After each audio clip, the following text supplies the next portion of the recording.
final destination. Bloodlines directed by fate, inspired by fear. In a small village tucked into the arid hills of southern Jordan, a wedding was being held. The groom Yazan had returned from years abroad in Europe to finally start a new life with his cousin Lail. Drums echoed through the hills, and guests danced late into the night. But as the celebration peaked, the village's elderly Imam Sheikh Abdullah sat in a corner with a furrowed brow. He had seen the signs, a raven crying thrice, the mirror in the mosque shattering without touch, and a dream visions of shadowy figures standing behind every member of Yazan's bloodline. The next morning, tragedy struck. A fire broke out in the home of Yazan's uncle. 3 died, including a child. Officials blamed faulty wiring, but Sheikh Abdullah knew better. He asked to speak with Yazan alone. "You have returned from the lands of the West," the old man said, "but you've brought with you more than knowledge." Yazan, skeptical but shaken, admitted something. In Italy, he and his university friends had participated in a forfun, using an antique coin said to be cursed by an old mystic. They mocked death, and in that room they felt something pass through them, cold, ancient, and watching. "All my friends have died since," Yazan confessed, his voice cracking. "All but me." Sheikh Abdullah went pale. "You've invited death not just to your life, but to your bloodline.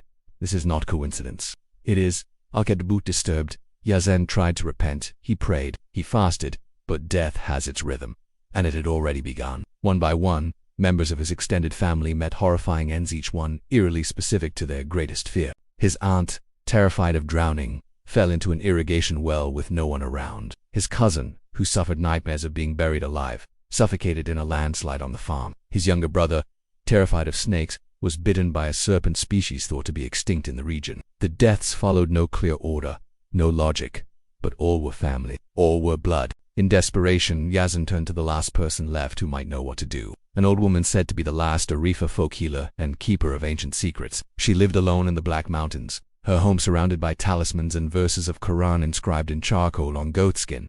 When Yazan explained, she didn't flinch. "You challenged the chain of Qadar," she said. "Death is not blind, it remembers, it tracks blood. Can I stop it?" "No," she whispered. "But you can offer something in exchange." She instructed him to fast for 3 days, perform tahajjud each night, and bury the cursed coin under running water with the name of each living family member written in saffron ink on parchment. Yazan followed her command. On the final night, as he buried the coin near a stream, a thick fog rolled in. From it came shapes, figures, human-like but twisted, shrouded in death. The air turned metallic, like blood. Then he saw them, his friends, lifeless, staring. "Your blood opened the gate," they whispered in unison, "and only your blood can close it." In that moment, Yazan understood. A sacrifice. He whispered La ilaha illallah, wept, and stepped into the current, holding the coin above his head until it sank into the stream's heart. Morning came. The fog was gone, the deaths stopped, the village returned to silence. Years passed, and Yazan was never found. But to this day, elders in the village warned the youth, "Do not mock death. Do not touch what you don't understand, because fate, once disturbed, always finds its blood."